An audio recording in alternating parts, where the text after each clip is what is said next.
Okay, so hopefully everyone got my email about skipping chapters 17 and 18. Because we're running short on time and I want to make sure we get to one of the most important subjects in biology, in my opinion, which is ecology. It's also one of my favorite subjects. So last time when the projector didn't work and I gave the lecture sort of free form, you guys said you liked that more. And I was told that one of the biggest comments during the evaluation was that I relied too much on the lecture slides. So we're going to try to keep things a bit more freeform. All right. So first off, ecology. What is ecology? How would you define it?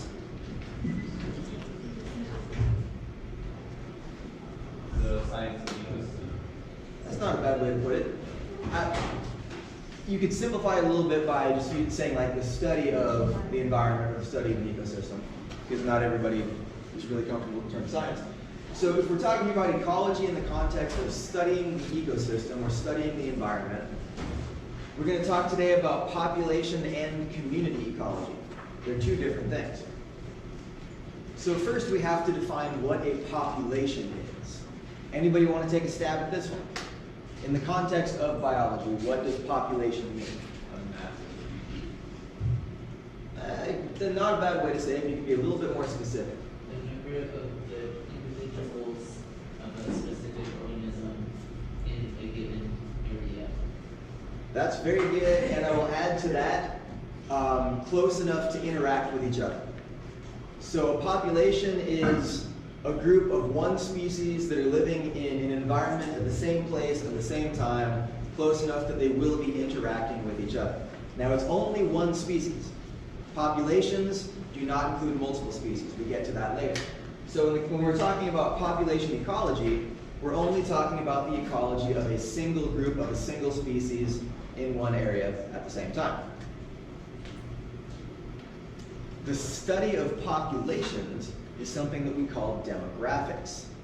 Now this field of science is largely developed to look at human populations, but a lot of the same principles apply just as well to populations of other organisms.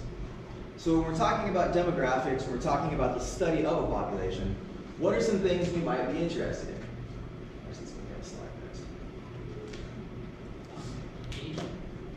Age is one thing, but we're getting a little bit ahead of ourselves here. What's the first thing that comes to your mind when you hear the word population? Numbers. Yeah, size or number. So one of the most interesting things that researchers want to look at when they're studying a population is how many individuals of that species belong to that population. Now in the United States, anybody know the US population currently? 330 million? Yeah, somewhere around 330 million. How do we figure that out? We do a census every couple of years. So when you're studying human populations, it's a lot easier to find out how many people there are, because generally everybody is registered for the most part. So you can just take a census, get a very accurate population survey. Now if we're talking about natural populations, is it going to be that easy? No, of course not. So when we're studying natural populations and we want to get an idea of how many individuals there are, we have to take some kind of estimate, because it's just not practical to go out there and count every single individual. That would take way too much time, that would take way too much money, and in some cases it wouldn't even be possible even if you had the time and the money. A good example is studying fish populations. If you want to know how many barred sand bass are off the coast of Southern California or something, it's going to be literally absolutely impossible to go actually count them because they're all below the water. So then we have several different sampling methods that we can use to estimate population sizes in the natural world. One of which, if we're studying something that's sessile, meaning it doesn't move, is we can use something called a quadrat. So a quadrat sample is basically just a square, and you throw it in random locations throughout your ecosystem, and you count the number of individuals in there. And if you randomly select your sampling sites for the quadrat, then you can be relatively certain that you have a pretty representative estimate of the population. But it has to be done randomly. For things that do move, we use a technique called mark recapture, sometimes also called capture mark recapture. And it's exactly what it sounds like. If you catch something and you put some sort of mark or tag on it, then you'll go back later and you'll exert roughly the same capture effort in the same area and see how many you get. The higher proportion of individuals captured in the second event that have been marked from the first capture, likely the smaller your population is, right? Because when you, say, go out and catch 100 fish and you put a tag on all of them, you let them go, then they're going to remix with the population that hasn't been marked. If you go back out to the same spot the next year and you catch 100 fish and most of them are marked, that probably means that you caught most of the population the first time and it's a relatively small population. However, if you go back and you only catch 2 or 3 marked fish, that probably means you only caught a tiny fraction of the population and you have a much larger population below the surface of the water than you can see. You would consider the life cycle of species too, right? Yeah, obviously you would have to go back during the lifetime of those individuals. So you'd have to, and that's another thing you'd have to factor in a really good mark recapture study is mortality rates. So if you're going back, after half the population has probably died, you have to figure that into your calculation as well. Now there's some relatively simple calculations you can do to estimate population based on mark recapture. They're in your textbook if you're curious, but I think that kind of goes beyond the scope of this class, so we're not going to get into that today. But those are 2 main methods used for estimating populations in the natural world where you can't actually just go out and count everybody. Stand over here, I might as well bring my copy.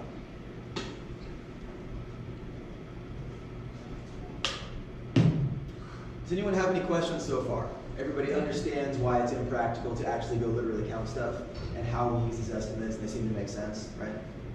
Okay. So another thing you're interested in when you're studying populations is density. So if you just have raw population numbers, that doesn't really tell you a whole lot. Like, what if I tell you that there are 4.4 million people in the city of Los Angeles, but there are only 400,000 people in the city of Kowloon, China? Which one sounds like it's more crowded? Los Angeles. Los Angeles, of course. But then what if I tell you that the city of Kowloon, China was only a few city blocks worth of area? Now we're getting into some more informative statistics here by looking at density. So LA covers this huge, vast area, and there's a lot of people, and it is kind of crowded. But the city of Kowloon has about 10% as many people in like 1/10 of 1% as much area. I don't think it even exists anymore, but it was famous in the 80s. It was just insane.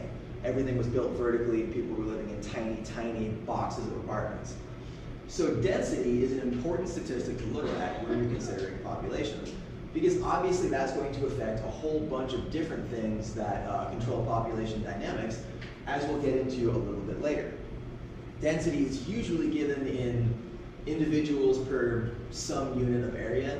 When it comes to people, we usually give density in like number of people per square kilometer or something like that. When we're talking about smaller animals, we may be talking about individuals per square meter, or if we're talking about plants, individuals per square meter. But density is very important. Raw population numbers without any sort of density statistic really don't tell you a whole lot. Another thing we're interested in is distribution patterns.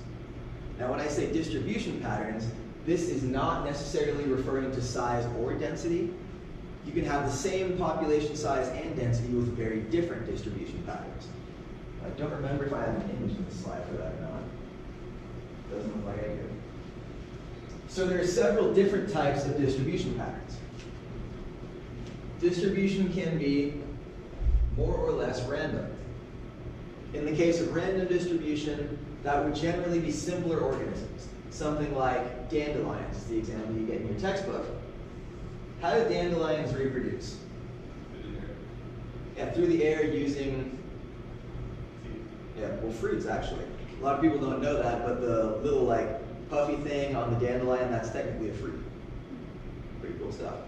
But when they disperse those seeds in those fruits randomly on the wind, they just sort of grow wherever they land if growth conditions are at all acceptable, which acceptable growth conditions for dandelions is a pretty broad range. So you may end up with distributions that look sort of totally all over the place like that. This would be a random distribution, and it's generally seen in smaller, simpler organisms.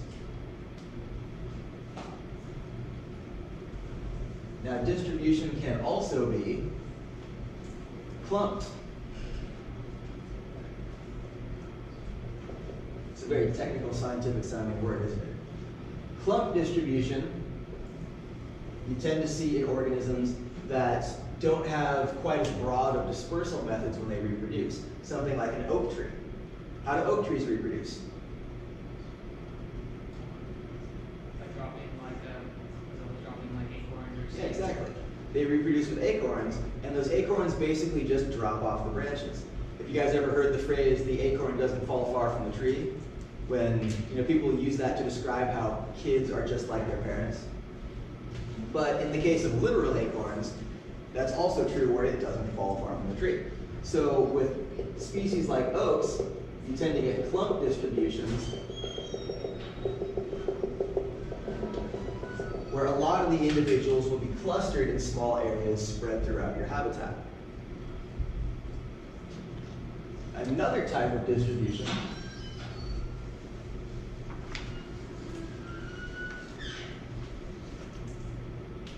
is something that we call uniform. What do you suppose uniform distribution looks like? Evenly distributed. Yeah, they'll be relatively evenly distributed. Not quite this evenly distributed, but I'm illustrating a concept. Where each one will be spread throughout the environment, occupying roughly the same amount of area. What do you suppose, what type of organism do you suppose exhibits this sort of distribution?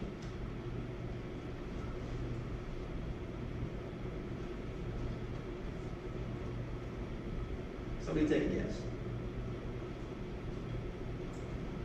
We're not moving on until someone guesses. I got plenty of coffee here. And I'm technically paid by the hour. Don't get paid for all the hours I put in outside of class, though. I mean, did we fall under that? To a certain degree we could, and we would look, or we would share many of the characteristics with other organisms that do fall into this category. So when it comes to animals that exhibit uniform distribution, it tends to be territorial animals. So maybe something like a bear or something like a penguin. You also see this in a lot of fish, believe it or not. The barred sand bass is a relatively territorial fish, and they will maintain a territory where they kick out any other members of their species. So when you see something territorial, then it tends to sort of like push everyone out of its own area, which is what yields this really uniform distribution where each one is occupying roughly the same amount of space. You see the same sort of thing in certain kinds of plants. Some plants will secrete poisonous chemicals into the soil around them that will actually poison other plants and keep their area clear so they don't have to compete with as many others for resources. So in the case of uniform distribution, it's generally when you're dealing with some sort of territorial organism which maintains its own territory in order to sort of keep resources for itself.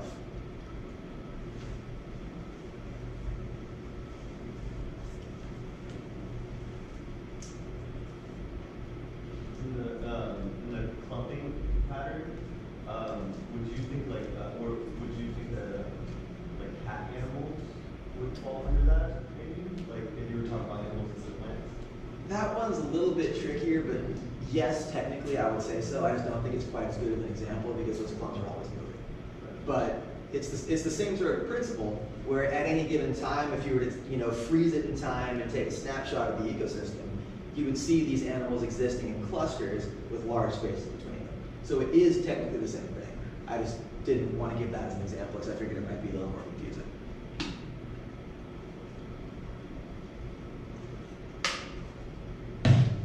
Now another thing, well, before I move on, everybody comfortable with what we talked about for distribution?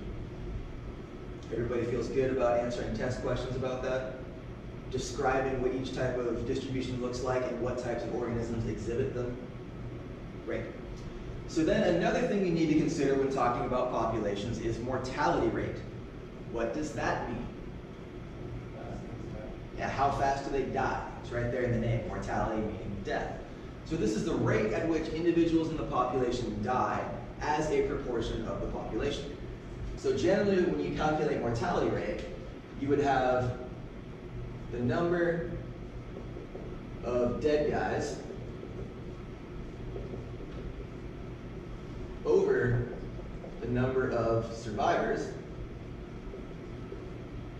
And then you would usually multiply that by 1,000 equals mortality rate. Why is this useful? To see if there's something wrong or some type of event is going on in the population that's causing its numbers to go like increase or decrease rates. Potentially. I mean, if we're trying to look at like population conservation or something like that, or if we're looking at our own populations, then that's what we need this for. But basically, this is just another piece of information that allows you to understand how the population works and how it's interacting with its environment. So populations with really high mortality rates are going to differ in a lot of important ways from populations with low mortality rates.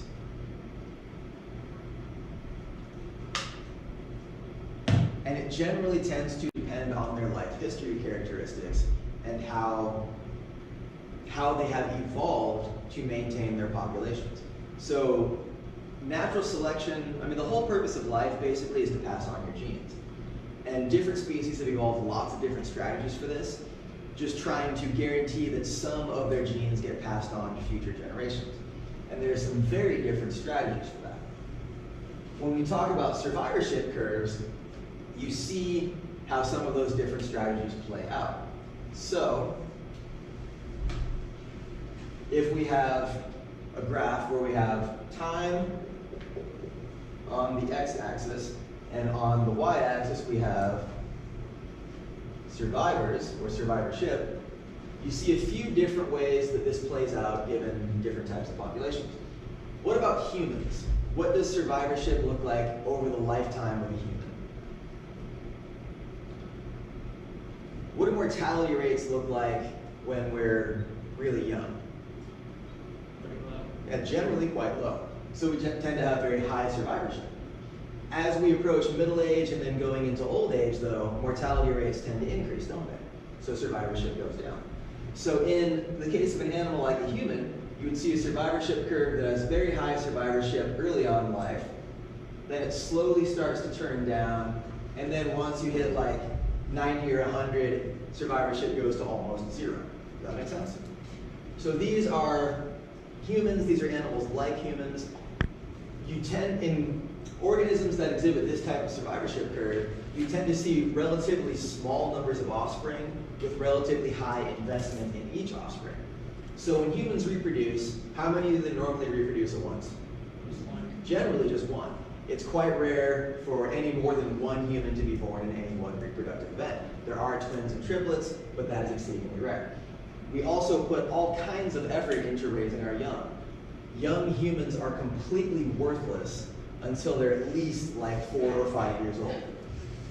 If you leave an infant alone for a couple days, it's gonna die, I guarantee it. Cannot take care of itself. So we have incredibly high paternal investment in our young, and that allows us to ensure that most of them will survive until old age. That's why you see this really high survivorship in young age, which then trails off as we get older.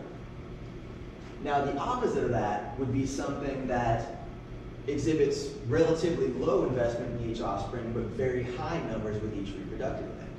Think of, I mean, I keep going back to the ocean because that's where my research is, but think of like how fish reproduce. They tend to blast out huge numbers of eggs and sperm, and they will just fertilize in the water, and most of those eggs will get eaten before they even hatch. The ones that do survive long enough to hatch, most of those will get eaten before they live for even a year. And the ones that survive to a year, most of them will still get eaten before they even live to reproduce. So in that case, we see incredibly high mortality rates at a young age. But the longer they survive, the more likely it becomes that they're going to survive to a relatively old age. So it's sort of the exact opposite of the curve we see with humans. This is a life strategy that involves very high numbers of young with each reproductive event and very low investment into each one. It's more of a shotgun approach. Just blast out as many as you can and hope someone will make it. Now there are also cases where organisms may have relatively constant mortality throughout their lives. So their survivorship curve is just going to gradually decline throughout lifetime because they're relatively equally likely to die at any given point. What would be an example of something like this? What's that? Birds. Yeah, birds isn't a bad example. So when birds hatch, when birds reproduce, they have moderate numbers of offspring per clutch. And generally the mortality rate is going to be mostly constant throughout their lives. A lot of plants will also exhibit this. So any sort of small shrub is generally going to have about the same chance of dying at any point throughout its whole life. So it exhibits this more or less flat survivorship curve. Does anyone have any questions about that? So those types of life strategies tend to factor into a few other things that we're going to talk about later in this lecture. They even have their own special names that we'll talk about as well.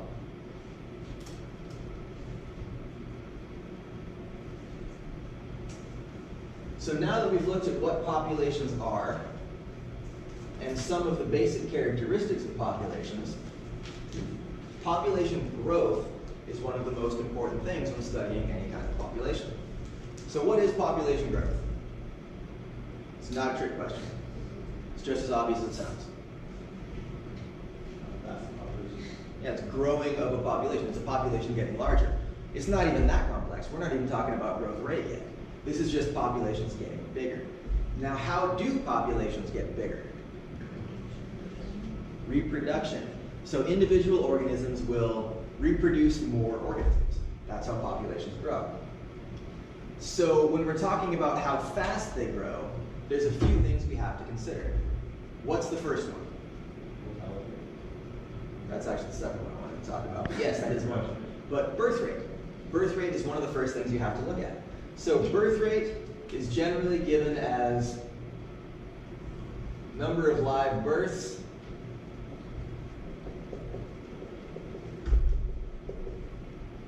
over number of population times 1,000 equals birth rate. So then the other thing we have to factor in when talking about population growth rate is the mortality rate, which I already talked about. Now if you take the birth rate minus the mortality rate, that gives you R. R is the population growth rate. It should be italic, but I can't really write in italics, so I underline it. So that is how we designate the population growth rate of any given population. Maybe so many this.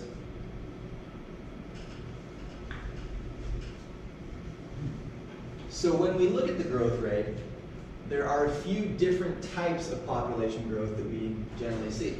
Exponential growth is one of them. Now this one is biologically a little less common in its pure form. Do you guys know what exponential growth means? If we take it out of the context of biology and we're just talking about math, what does an exponential growth curve look like? What would the equation be for a very simple one? So, yeah, it's multiplied to some sort of exponent.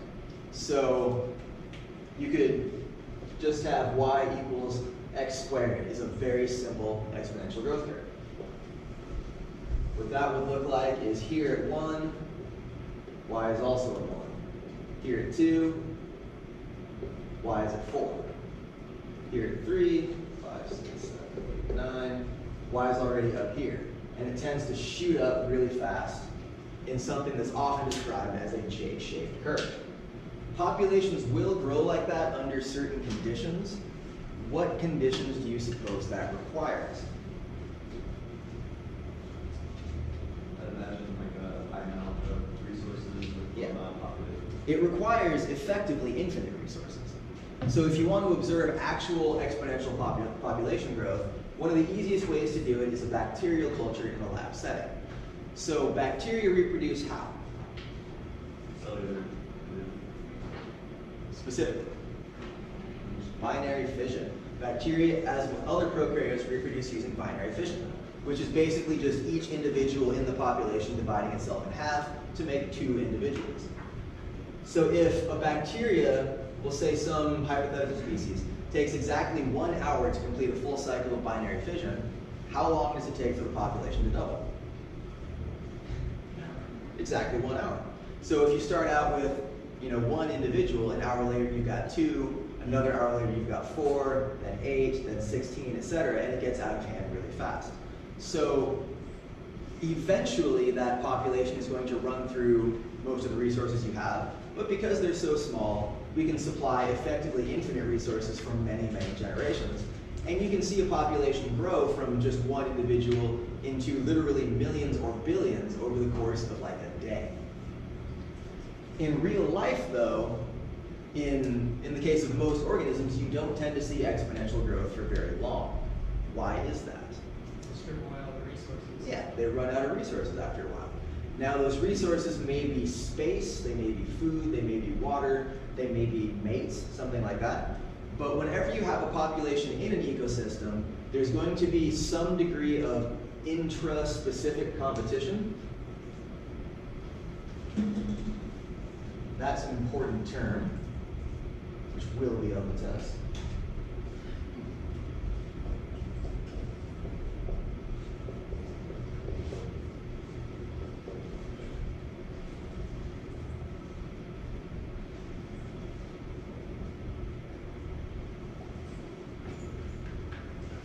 So intraspecific is different from interspecific, which I'll introduce later. Intraspecific, I guess I don't even need to include competition in this definition, but any intraspecific interaction is going to be interactions between or among members of the same species in the same population. Does that make sense? Is everybody familiar with the prefix intra, meaning within? Anybody play intramural basketball in high school? Yeah, what was that? If you translate intramural, it means within the walls or between the walls. So you're competing inside your own school, basically. That was huge at my high school because we had a really good basketball team, so everybody wanted to play, but most of us were terrible. So we couldn't even make like the JV2 squad. So we had an intramural league in my high school with 8 teams. That was how many kids we had who wanted to play basketball. And I was one of the worst.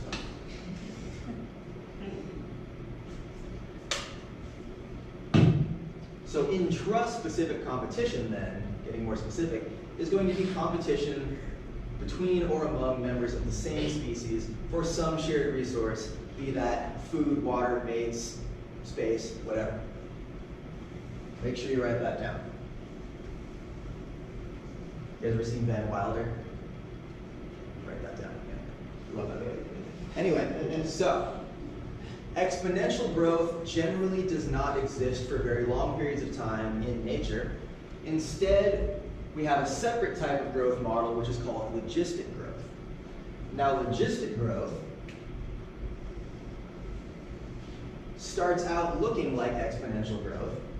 So we have some rapidly increasing rate of increase, but as the population gets larger, the rate of growth tends to slow down. And eventually you hit this inflection point where the growth rate really starts to decrease. And you get something that we call an S-shaped curve. This is due largely to something that we call density-dependent factors inhibiting population growth. We'll get more into that a little bit later. But you generally see the population start out with basically exponential growth, then at a certain point it will sort of start to slow down, and then it will really slow down, and then it levels off. The point where it levels off is something that we call in ecology the carrying capacity.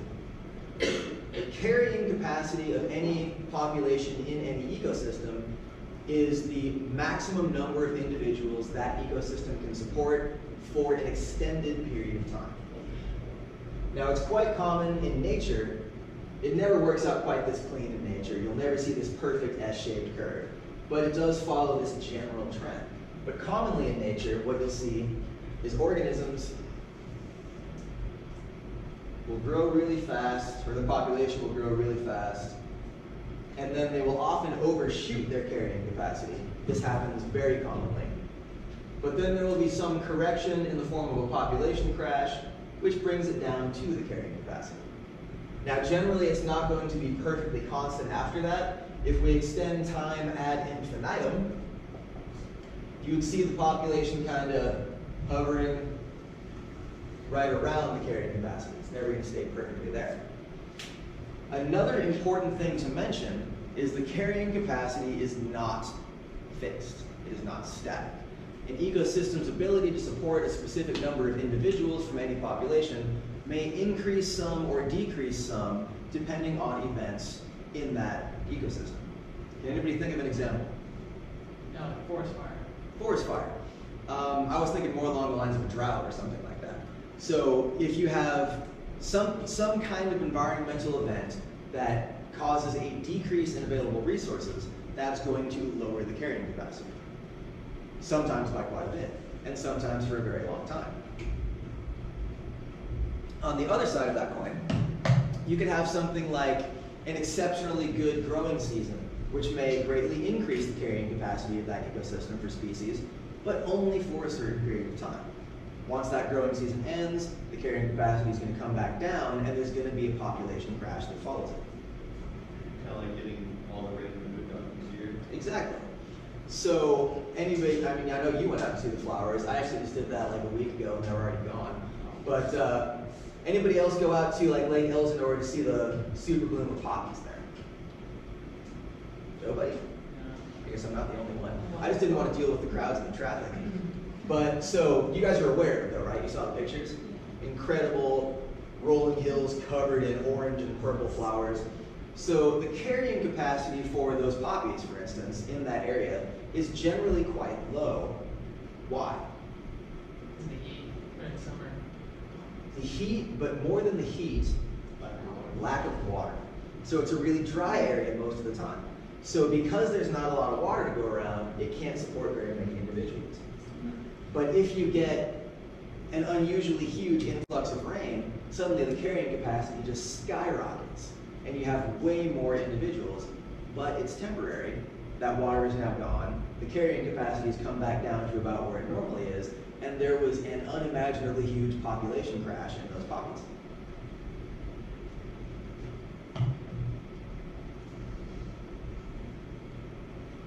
I once went out to Death Valley for the super bloom a couple years ago, and man, that is a relative term in Death Valley. There were still not very many flowers.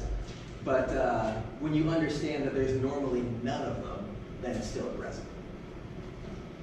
So I already talked about interspecific competition. That's one of the main factors that causes this inflection in growth rate.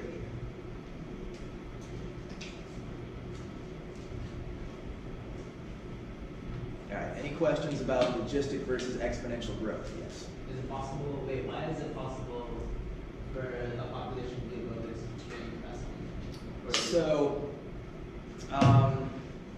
things tend to, it goes back to Darwin's observation that all species are capable of producing more offspring than the environment can support. So when things are really good, the birth rate is going to be happening really quickly, generally. And it's entirely possible that for a short period of time, there may be more individuals than that ecosystem has enough food for. And it's just going to take a little bit of time for a whole bunch of them to starve to death to get back to the carrying But at that capacity. moment, there's more than the carrying capacity, that doesn't make sense. So say the carrying capacity is like 38,000 species, and there's 38,001 species. Well, at that moment, the environment is carrying 38,001 species. Remember though how I defined carrying capacity. What did I say? I don't know, I probably can't. Okay, so carrying capacity, I think you were, but carrying capacity is the maximum number of individuals that the ecosystem can support for an extended period of time. It's not like the carrying capacity doesn't change every day for the most part. It's more of a set concept than that, it's just not entirely fixed in stone. Does that make sense? Okay. Any other questions about population growth? You guys are going to be comfortable identifying exponential versus logistic or describing them on a test? Great.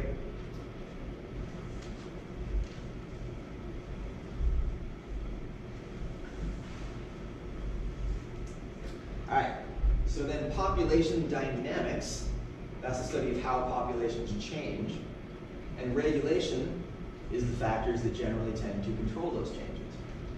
I briefly mentioned the term density-dependent factor just a moment ago. What does that mean? Based on the name. It's dependent on how many individual organisms take a given amount of space. Yeah, more or less. So there are several factors that will impede population growth or slow population growth, and a lot of them are density dependent. What that means is that the intensity of the effect they exert on the population is dependent on how dense the population is. So examples of this would be things like predation pressure or disease or something like that. So if you have a huge number of individuals packed into this tight area, it's going to be much more likely they're going to, that any certain individual will interact with a predator, right? There's going to be less places to hide, they're going to be easier to find. In the case of disease, the more dense your population is, the more rapidly diseases can be transmitted through it. So these are some certain factors you can look at and see how in more dense populations they have a much stronger effect. I already erased my population growth curve, but that's why the population growth tends to slow as the population gets larger and more dense. It's the same thing with food. You know, if I have 10 pizzas delivered in here every day, that's easily going to be enough to sustain all of us, right? And a bunch of us could even have kids and they could live off those pizzas as well. But the more kids we have, the less pizza there is to go around, and pretty soon people are going to start to starve to death, and people are going to be fighting over it. And that would be actually a really horrific experiment to be involved in. But that's an example of density-dependent regulation of population growth. Now there's also density-independent regulation. So there are some factors that can control population sizes, and the effect they exert will be relatively constant, regardless of how dense the population is. Can anyone think of an example of that? What's that? More specific. Like natural disaster. Yeah, so something like a hurricane, or something like a flood, or an earthquake, is generally going to kill individuals in a population regardless of how dense it is. Or a fire. If you have a fire rip through a forest, it's going to kill most of the deer. Doesn't matter if there's 10,000 deer or 10 of them, most of them are probably going to die. Cold weather, freezing, things like that.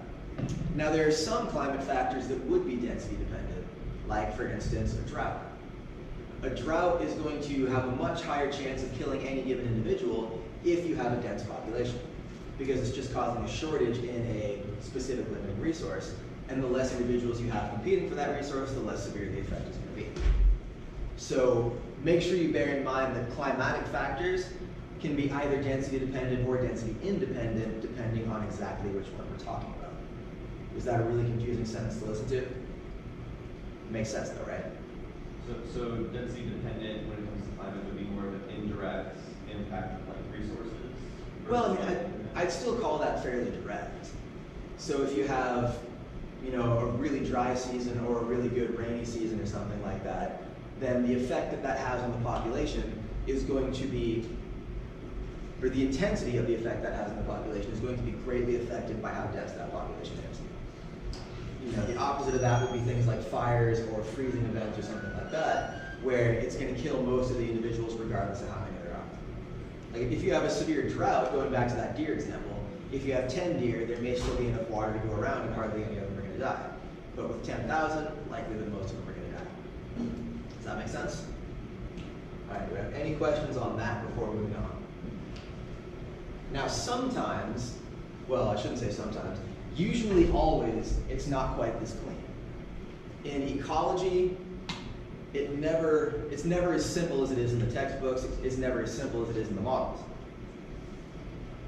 And there will usually be interaction between density-dependent and density-independent factors that regulate population growth as well. A lot of that happens in, when we're looking at succession after some sort of disaster. We'll get into succession a little bit later, but the larger the population is, the faster it's going to recover even after a density-independent regulation event. Okay, now this is what I was talking about earlier when I was talking about those different survivorship curves and the different strategies that organisms take in order to pass their genes on. So there's something called an R-selected species. Does that R look familiar? What is it? Growth rate. Growth rate, exactly. So R-selected species, probably need to write this down. And I also forgot to mention something that's going to be really important in a second. the carrying capacity of any ecosystem is represented with an italic capital K. That's carrying capacity. So our selected species tend to be species that sort of put all their eggs in the growing really fast basket.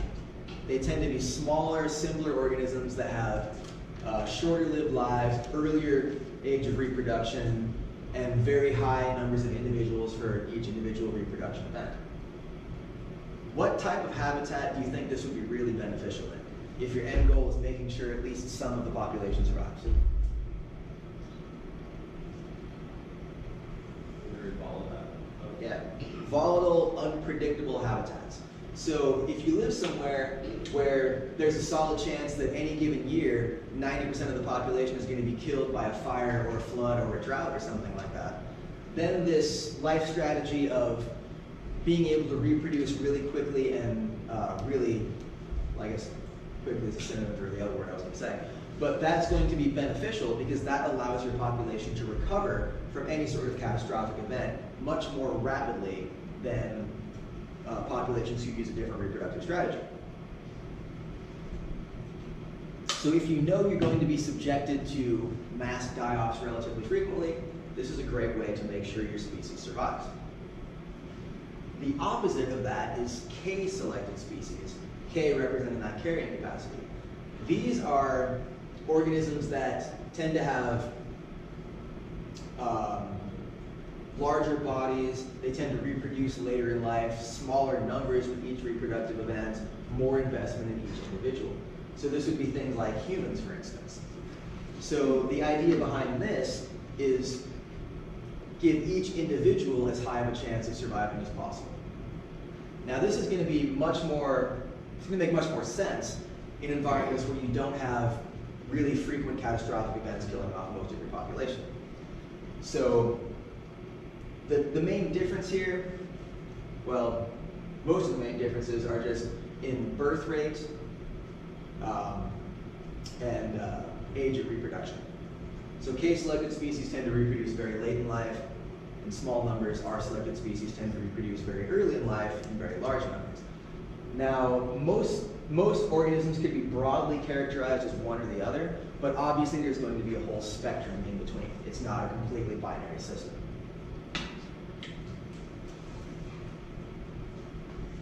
And this is based off of the context on what you're Not really contextual. Like if I were to just spout out a random species, you guys could probably tell me whether it fits one or the other better. Like let's say rabbit. Is that R-selected or K-selected? R-selected. How about elephant? K-selected. Yeah, so you guys get the concept, right? Yes. With obviously some exceptions, would it be fair to say that R-selected species are more of the prey species and K-selected are more of the predator type species? It would be very fair to say that in most cases. Although there are going to be exceptions like the elephant because elephants are herbivores. Although, depending on who you talk to, herbivores are also considered predators. They just prey on plants. Almost everything's a predator though. If you're not a plant, you're a predator. But the K-selected species tend to be higher predators. So things like bears or wolves or mountain lions or something, which eat the smaller predators like the rats and the snakes and the rabbits, things like that. Good question. Any other questions before we move on? Okay then. So now we finally get to talk about people. Because the human population is important, right? And it's objectively important. It's not just important because we think we're important. It's important because we are really having an enormous effect on the planet. So humans are not necessarily unique in our ability to modify our environment. There are other organisms that do that. Who can think of one? It's a good example.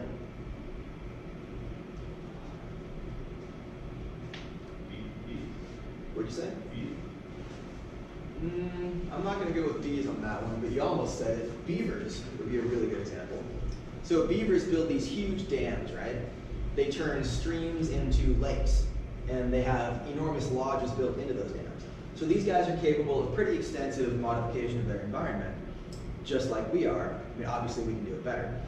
But The big difference here is that not only are we able to modify our environment, but we are able to greatly increase our carrying capacity.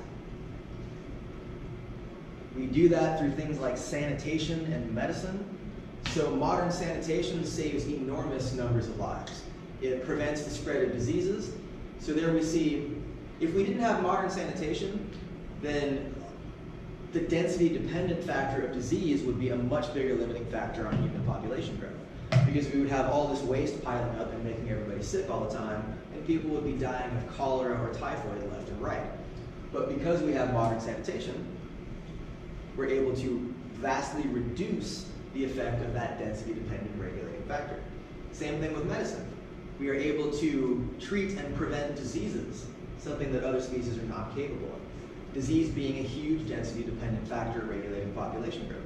The more dense your population gets, the more individuals you come into contact with, and the more rapidly disease can be spread. Now, it's really interesting to me that we're going backwards on this one right now, and things like measles are suddenly becoming a problem again. Does anyone in here plan on not vaccinating their future kids? My aunt did that with my nephew. Yeah, it's horrendous. If you plan on not vaccinating your future kids, just do me a favor and don't have them. Agriculture is another big one. So availability of food is a huge density-dependent factor of limiting population growth. We, more than any other species on Earth, are able to produce more food for ourselves through modification of our environment. Now, there are other organisms that do this. I think I talked about one earlier in the semester. Anybody remember it? Maybe I didn't talk about it here, maybe that was at a different school. But anyone heard of the leafcutter ant? You've probably seen pictures of them somewhere. If you see those pictures of a long trail of ants walking around carrying like little clippings of leaves, those are leafcutter ants, named because obviously they cut leaves. But they take those back to their nest. You guys know what they do with them? They don't eat them. What they do is they pile them up down under the ground, and they allow a fungus to grow on it and eat those leaves, and then they eat the fungus. These ants are actively farming fungus. It's really cool. So there are some other organisms that exhibit the use of actual agriculture, but no one does it to the extent that we do. We modify vast tracts of land to grow one single species of plant that we want to eat, or that we want to feed to another animal that we want to eat, something like that. So through just the invention of agriculture in general, the agricultural revolution about 10,000 years ago, we massively increased the carrying capacity of the planet relative to ourselves. Before the agricultural revolution, we were just living as hunter-gatherers. And when you're living as a hunter-gatherer, your population is really limited by how much food you can find at any given time. Then some smart guy realized that we didn't have to go find it, we could just make it grow wherever we wanted it. And we could control how much of it we grew and what we grew. So that allowed the population to really skyrocket. Now there have been a few modern people who increased the carrying capacity of the Earth even farther. There are these two German scientists, Haber and Bosch, who invented something called the Haber-Bosch process, which makes ammonium out of atmospheric nitrogen.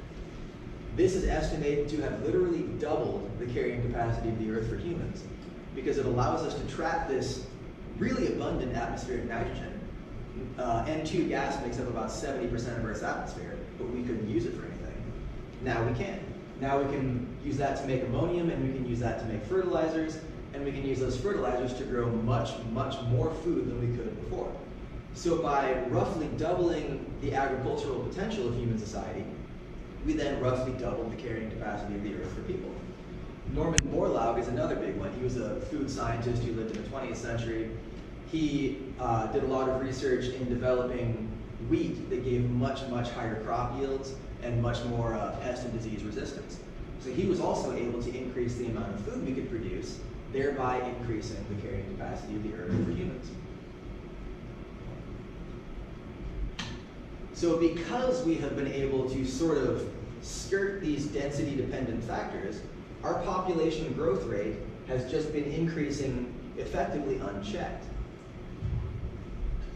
We are currently exhibiting exponential population growth, and we have been since roughly the Industrial Revolution. So if you look at human population, you go back about 1,000 years ago, there were only a few 100 million people on Earth. And it stayed relatively constant around there, growing slowly, until the 19th century, when things just blew off the charts. Now the thing about exponential growth is not just that the population keeps increasing, but the rate at which the population is increasing also keeps increasing. So that's why you see populations tend to skyrocket like that. If we look at the number of years it took between each successive billion people on the planet, we hit 1 billion right around 1800, give or take. It took about 130 years to get the next billion people on Earth. Then it only took 30 years for the next billion, and 15, and then 12. So we're adding people faster and faster. Obviously, this is going to generate some problems, even just related to humans, because we can't avoid these density-dependent factors forever. Even today, you see a lot of starvation throughout the world. I think something like 40 to 80,000 people a day die of starvation. And it's likely to only get worse if our population keeps growing. Now, not only are we affecting ourselves, but presumably all of you understand that we're also affecting the planet. We are pumping out massive amounts of greenhouse gases, which are greatly changing the planet's climate, which is also going to have disastrous consequences down the line. We're already starting to see it in some places. The sea level is rising. There are entire countries that are going to be completely underwater in a few decades. Huge tracts of America are going to be underwater eventually. Florida is going to be gone. That's one of my small consolations, is that eventually Mar-a-Lago is going to be underwater. Trump's big vacation house in Florida. The problem is he's going to be dead long before that happens. So, any questions on this before we move on? So, when talking about humans modifying the environment intentionally or unintentionally, what determines our potential to modify the environment? Why is climate change suddenly such a big thing? There's two factors. Modern science. Yeah, technology in general. The greater or the more advanced technology a population possesses, the more capable they are of modifying their environment. What's the other one? Population size, that's all it is. So the larger your population and the more advanced technology you possess, the more effect you are capable of having on the environment. So if all of us were still living as hunter-gatherers, I mean, that would be impossible because there's too many people on Earth for that already. But if we weren't burning fossil fuels, and if we weren't, pulling fish out of the oceans at obscene rates, we would still be having relatively little effect on the population. Or, with our current technology, if there were only a few 100 million people on Earth like they're supposed to be, I mean, we could all be burning drums of gas in our backyard for fun and eating an entire bluefin tuna every day, and we'd still have relatively little effect on the environment. But because we have that advanced technology and these huge numbers, we're seeing enormous environmental impact. Anybody here not accept climate change? I shouldn't even say accept. I should just ask if you understand it. I'm done asking people if they believe in climate change. It's not something you believe in or not. It's something you either understand or you don't. I don't think it's so much the believing thing, so much as it's the alarmism that's surrounding it. It's kind of, I don't know. Well, I don't think we're being nearly alarmist enough about it. It's kind of like when, because I don't disagree that it's a thing. I mean, obviously climate's change, I think it's so much more of the, the world's going to end in 10, 12, 13, 14. Well, it's not going to end, but I think within our lifetimes we're going to see a catastrophic crash in human population as a direct result of climate change. So it's hard to believe it because of the whole boy crack wolf thing over the last couple of decades of people saying, well, the world's going to end by the millennium, or it's going to end by 2010, or it's going to end by no one with any credibility has been saying the world was going to end in 2000 or 2012 or whatever. Those were crazy conspiracy theories or something. Name one. Name one. Name one politician that said the world was going to end in 2000. that wasn't a crazy right-wing Christian coup. I mean, the biggest scare is the runaway greenhouse effect, right? Well, yeah. So, greenhouse effect is just the population warming because it's trapping more solar energy in the atmosphere. I mean, this would be a whole other lecture if I were to actually explain why climate change is happening, which, I don't know, maybe if we have time next week I will, because it's important. But I legitimately, like, even like the most leftist politician I can think of, like Bernie Sanders, he's never been saying like the world's gonna end in, 2012 or anything like that. But he is raising the alarm, as I think everyone should be. Okay, so we got off track a little bit, but that's fun, right? Get into some discussions. All right, so any more questions before we move on a little bit? Not that I disagree that people are being quite alarmist, I just don't think they're wrong to do so. All right, so talking a little bit more about human population. You mentioned age structure earlier when I was talking about population growth, I think. This is a very important factor affecting the growth of really any population, but in particular humans. Now when I say age structure, what do you suppose I'm talking about? The average age of a population, or the change of it over time. Yeah, so I mean, average age would be one way to look at it, but when people actually lay out, or actually study age structure, we'll be laying out diagrams of roughly how many people in the population are at each age, like 0 to 1, 1 to 2, 2 to 3, etc. So generally you would look at the age structure of a population using an age structure diagram that looks somewhat like this. Now based on the age structure, you can look at it and you can guess relatively what the population growth is going to look like. So the way these are written out here is the wider it is, that means the more people at that age.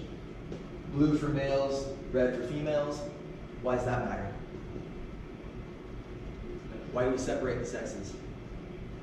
Because it will influence the reproductive rate. Absolutely. The limiting factor for population growth in humans is going to be number of females. If you have a population of 100 people and it's split 50-50, you can have roughly 50 babies every 9 months, more practically 50 babies every year at a maximum.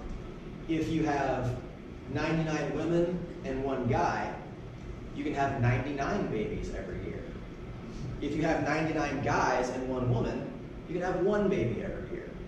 So that's why demographers tend to separate the sexes when they're looking at age structure diagrams, because that really changes the potential for population growth. The other thing that's important for population growth is the number of people at reproductive age as a proportion of the population. So if you're looking at a population with an age structure that looks like this, where you have a whole bunch of young people compared to the amount of old people you have, you're going to have a fairly rapidly growing population, right? Because it can generally be expected that most people are going to reproduce. Now, if you have something like this, where it's a little bit less extreme at the bottom compared to the rest of the population, it's still going to be growing, but it's going to be growing at a slightly slower rate. You tend to see this in most developed countries these days. This sort of age structure diagram usually occurs in less developed countries, places in Africa, places in Southeast Asia. Now, if you move on to something like this, where you have roughly the same number of kids as you do people in their middle age, you start to see very slow or sometimes no population growth at all. So when you have this more vertical stacking structure here, you're looking at something that's more like constant population numbers, relatively little or possibly no growth at all. You see this in a lot of Europe. An even more extreme example where it's skinnier at the bottom than it is on the top, here you're actually looking at generally negative population growth. So you're looking at shrinking populations. And this is actually happening in some places in the world as well. I think Japan, Hungary, Germany, I think they're all exhibiting slightly negative population growth rates right now, which is really interesting stuff, which is what everybody needs to be doing. We need to gradually reduce the human population ourselves, otherwise nature is going to do it for us and it's not going to be so gradual. Now if you look at growth rate by country, you can really see a lot of trends here. Now this key may be too small for you guys to read, but The pink is 0% population growth or constant population. Gray is 0 to 1, so very slow growth. Purple, 1%, yellow, 2%, and then this whitish color is like 3% or higher. Now you tend to see the highest rates of population growth in places like Africa. Who can tell me why? There's issues with like rape in those areas, right? Yeah, there's lots of issues of rape. You have a lot of these armies that are just running through countries, murdering and doing whatever they want. But it has to do with more than just that. They don't have access to the same level of health services and education as we do. Yes. Specifically, who doesn't have access to it? A lot of Africans, you know. Specifically in Africa. More. Specifically among the poor. Well, now we're just arguing semantics. No, we're not. Women. The greatest way to slow down population growth or slow down the birth rate is to give women access to education and equal social standing.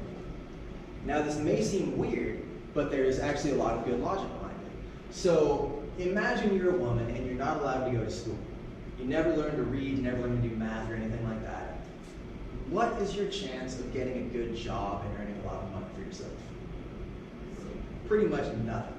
So then how are you going to make sure you're provided for? You're gonna have to find a guy. You're gonna necessarily have to get married and probably basically just serve as this baby factory being barefoot and pregnant at home while the guys are earning money. Now, if you give women access to good educational opportunities, then suddenly they can provide for themselves. That opens up all these other options. Maybe I don't want to have 9 kids. Maybe I want to be a doctor instead. Women So can become more selective. they can become much more selective. They don't have to get married. They can only get married if they actually want to. So if you give women more access to education, that gives them better economic opportunities. That gives them more choices as to what they can do with their lives. And a lot of women don't want to have 6 kids. A lot of women would rather have a career. So if you give them that option, many of them will take it, and you see birth rates go down. It's actually an incredibly strong correlation between educational and economic opportunity for women and birth rate. Strong negative correlation, I mean. The better educational opportunities they have, the lower the birth rate. So that's part of why you still see such high birth rates in places like Africa, where in a lot of those countries, either they don't have much in the way of schools, or if they do, women aren't necessarily allowed or aren't encouraged to attend. Okay. Well, before I move on, any questions on this stuff? I forgot how much more I had to say, so I might start moving a little bit faster.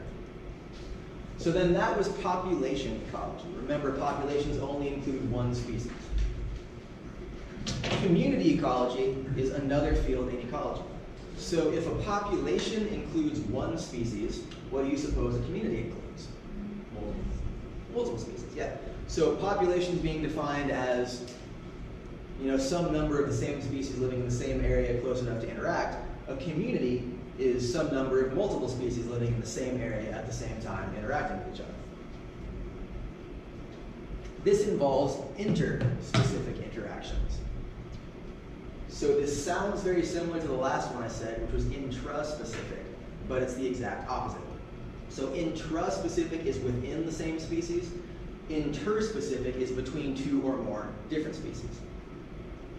And there are many different types of interspecific interactions. It's much more complex than just intraspecific. One of the big ones is predation or herbivory. Starts with a P.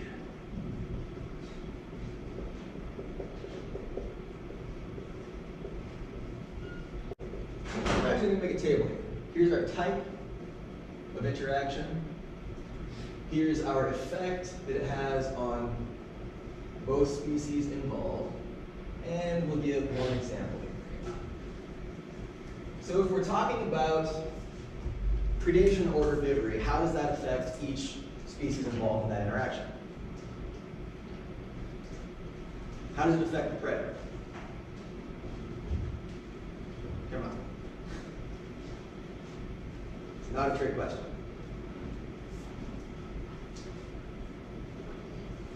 Is this good or bad for the predator? Seriously. What are you asking? Is predation good or bad for the predator? If a lion eats a gazelle, is that good for the lion or is that bad for the lion? Okay, there we go. It's good for the lion. Now how about for the plant or animal that's being preyed on? Yeah, it's bad. So it's going to have a positive effect on your predator, going to have a negative effect on your prey or your plant. And I already said an example. Who can give me another example that's not lion and gazelle? Cat and mouse. Cat and mouse.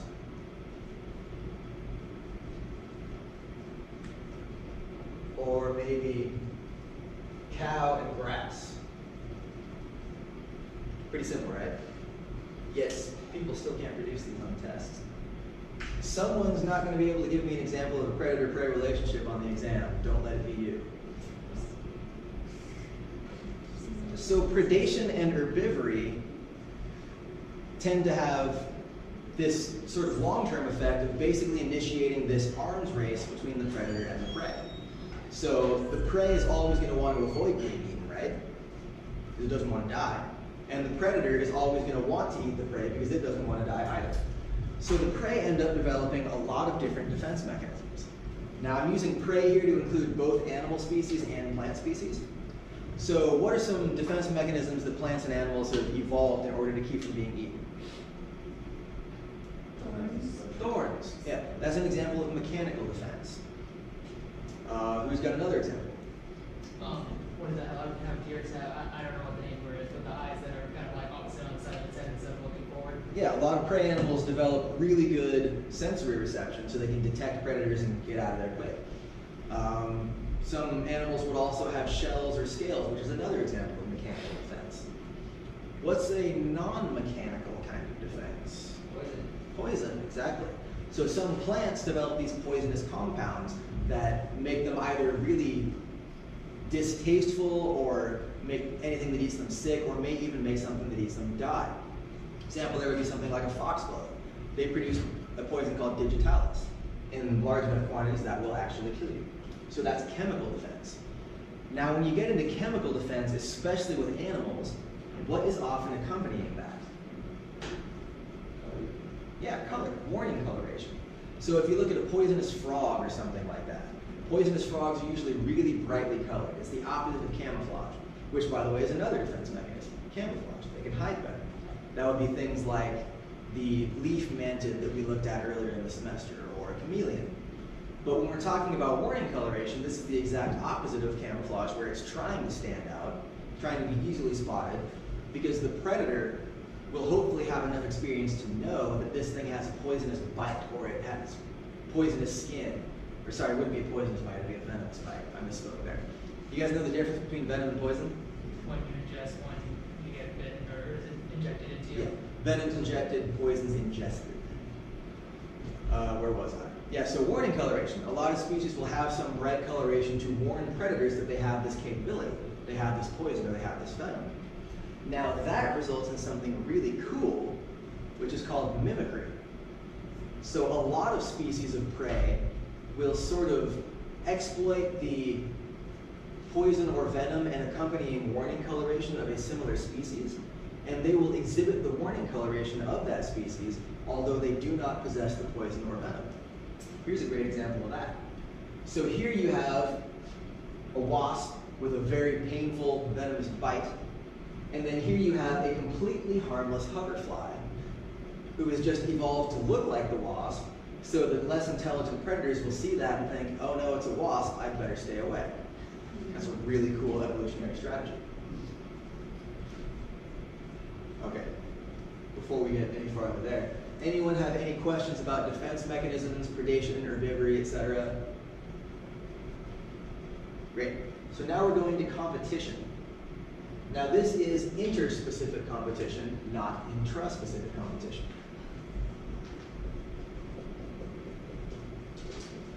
Now how does this affect both species involved?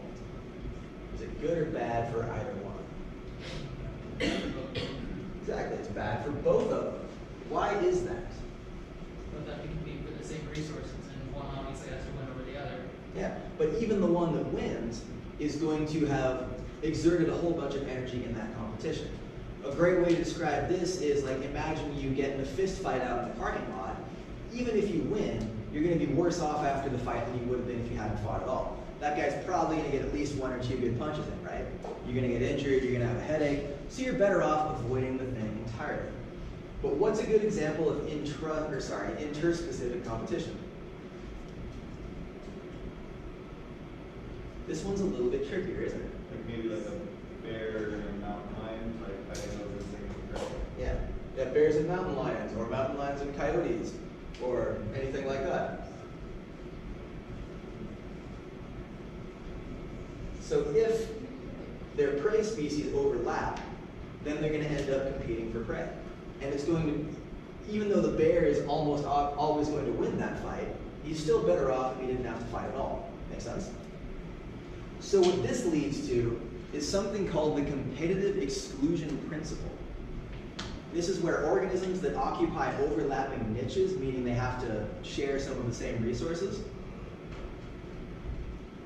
are better off if they can modify their niche so that they don't have to share it. And you see this in a lot of instances. What's one that we've already spent a lot of time talking about? The finches. Galapagos finches, niche partitioning. They split up the resources and eat different sizes of seeds so they don't have to really compete with each other anymore. You see this in a lot of other examples too. Because if they're not able to eventually partition their niches and not overlap so much in resource use, one is necessarily going to outcompete the other and eventually drive it into extinction. Does that make sense? Yeah, great. Well, before I move on here, any other questions about interspecific competition? Or the competitive exclusion principle, which is also sometimes referred to as niche partitioning. You guys understand that? Great. So, on to symbiosis. What does this one mean? I'm sure you guys have heard of it before. Positive interactions. Not necessarily. It's often used in that context, but symbiosis is just 2 organisms living together extremely closely. And there's several different types of symbiosis.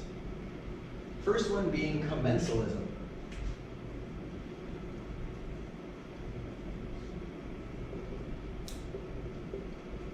Now you guys may not have heard of this one yet. Has anyone heard of it yet? Anybody do the reading? A couple of you? So commensalism is when one organism benefits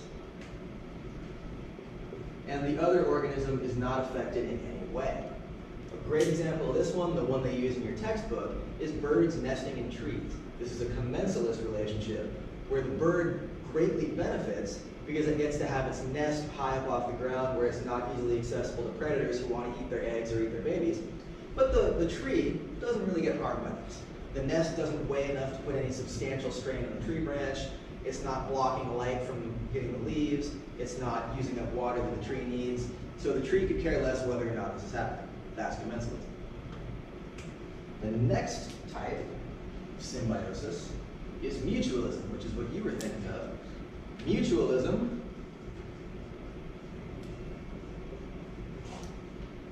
is a relationship where both species benefit.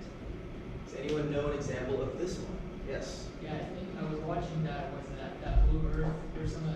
What is Blue it? Planet? Yeah, Blue Planet. There we go. And there's a specific type of fish that lives alongside like large whales, like blue whales and stuff. And Yep. obviously the whales can't clean themselves, so if they get like gunk build up on the sides, well the fish will swim along them and literally clean them. Yeah. Dig off of it using food. Yeah, you see a lot of relationships like that in the animal kingdom where you have a very large organism that can't clear itself of external parasites. So smaller organisms will come in and eat the external parasites off them. So the little guys get a free meal and the big guys get their parasites cleaned off. Did you have another one you wanted to share? You got your hand up. I was thinking of a rhino, and there's like a bird that will pick off the insects. So it's basically the exact same relationship, but in this case we're seeing it in a terrestrial ecosystem. So there are, large terrestrial animals like rhinoceri that will have small birds come in and pick insects or other parasites off of them as well. Oh yeah, that's what just write the example here. Bird, tree. I was thinking of the clownfish and the amoeba. Yep, that's another good one. Or an anemone. It's an anemone, yeah. Anemone. Yeah, and people always pronounce that one wrong. So yeah, that's another example where the clownfish is immune to the anemone sting, so it gets protected, and it also is able to clean off the anemone eating algae that might choke it out. What's the other type of symbiosis? Parasite. Yes, exactly. Parasitism. So in parasitism,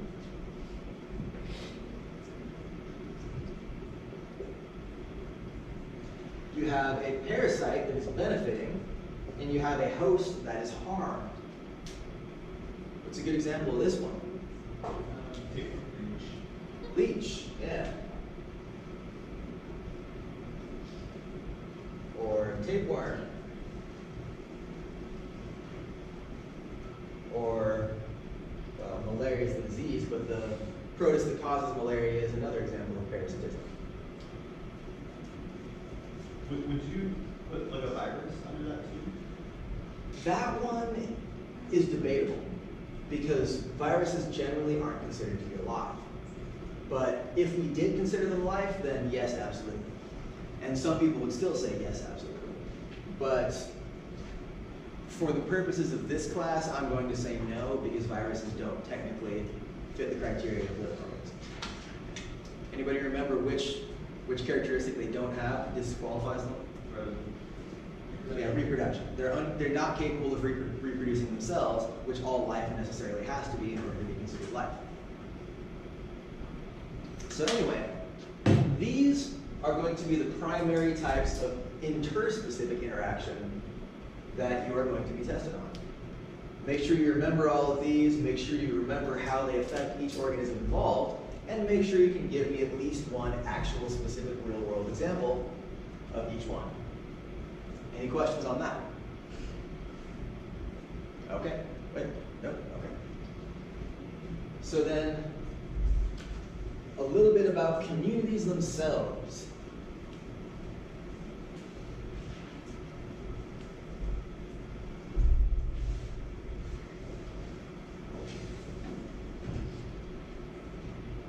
So there's a concept in community ecology called biodiversity.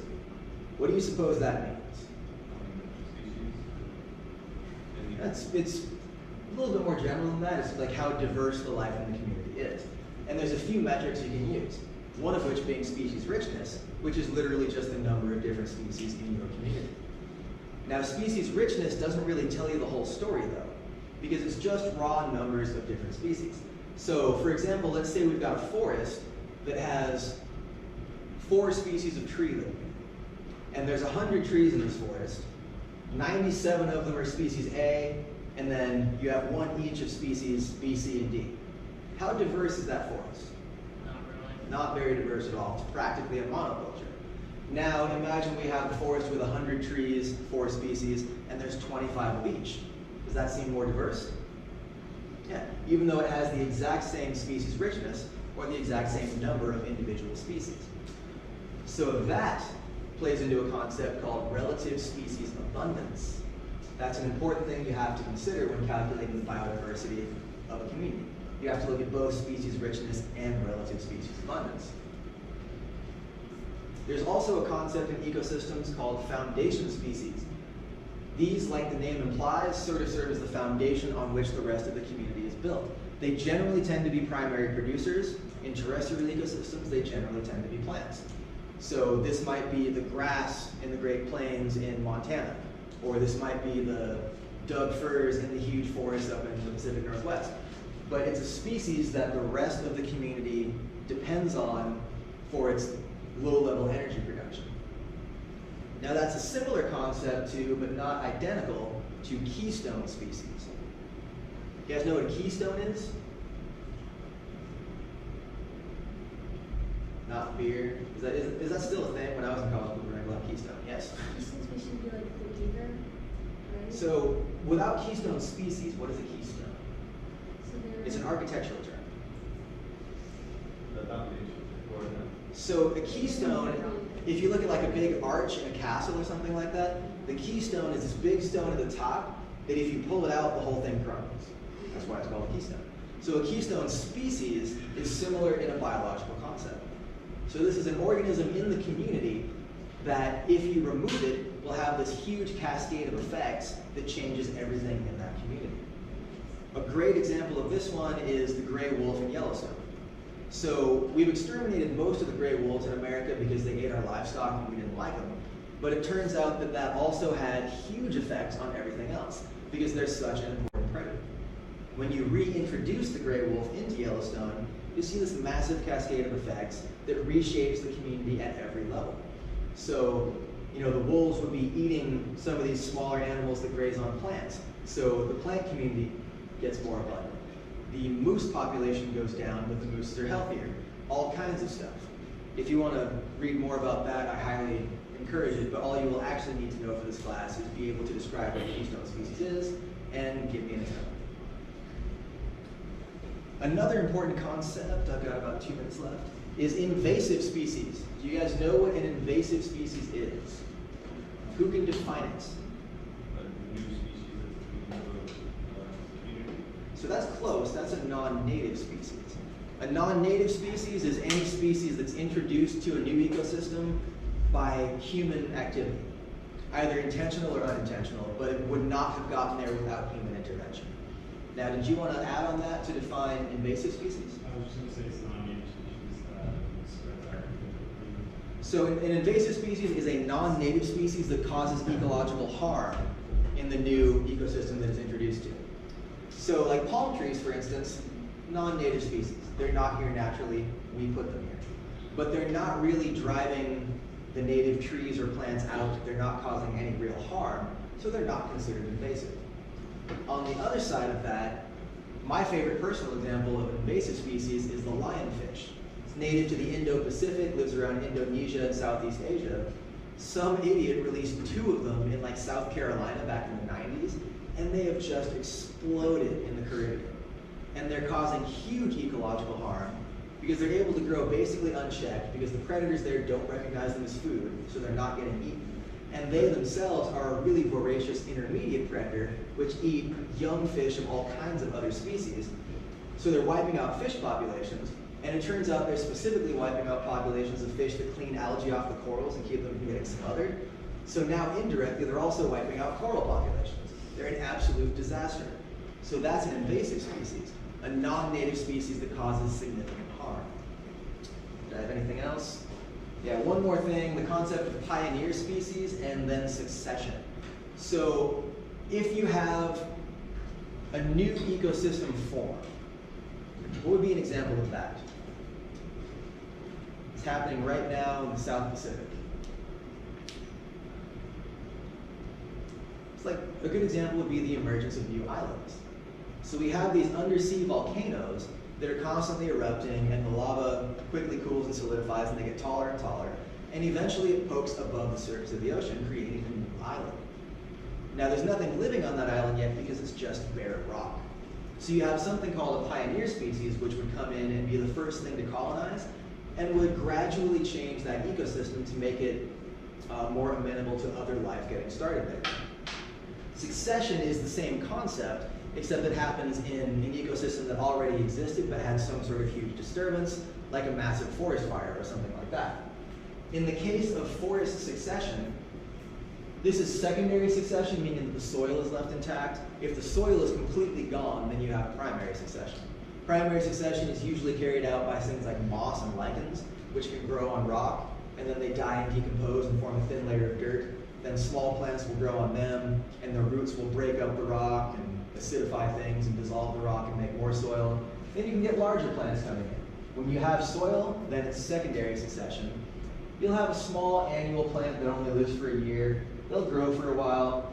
And then you have some smaller trees coming in. They'll shade out most of the little shrubs. Then eventually you have big trees that are really long-lived and grow really slowly. Think K-selected species. They will come in and shade out those intermediate trees, and then you have a relatively stable forest ecosystem until the next disturbance event. So pioneer species tend to be R-selected, and the succession will continue until it eventually climaxes with K-selected species. All right, I'm about 1 minute over, and that's all I really wanted to talk about. Anyone have any questions? All right, do you guys prefer this style of lecture to what I've been doing before? Yeah. Some yes, some no. Mostly yes, though. problem is you put it on the slides, and it's the materials that you don't, Right. and we don't have a reference to it. Okay, so one of the big complaints I got was too much writing on the slides. And now, you guys want the writing on the slides? It's a good reference, always. Okay. Yeah, and that's largely why I was there, so. I mean, as long as on the study guide, you put everything that you're expecting. And it is all in the book as well. Yeah. So basically, I guess if you guys were going to study based off of this PowerPoint lecture, what you would then have to do is just look each of these terms up in the book and you would get an explanation of what they are. And since the book is free, I know you all have access to it. All right, any other questions? Okay, then office hours will be starting right now.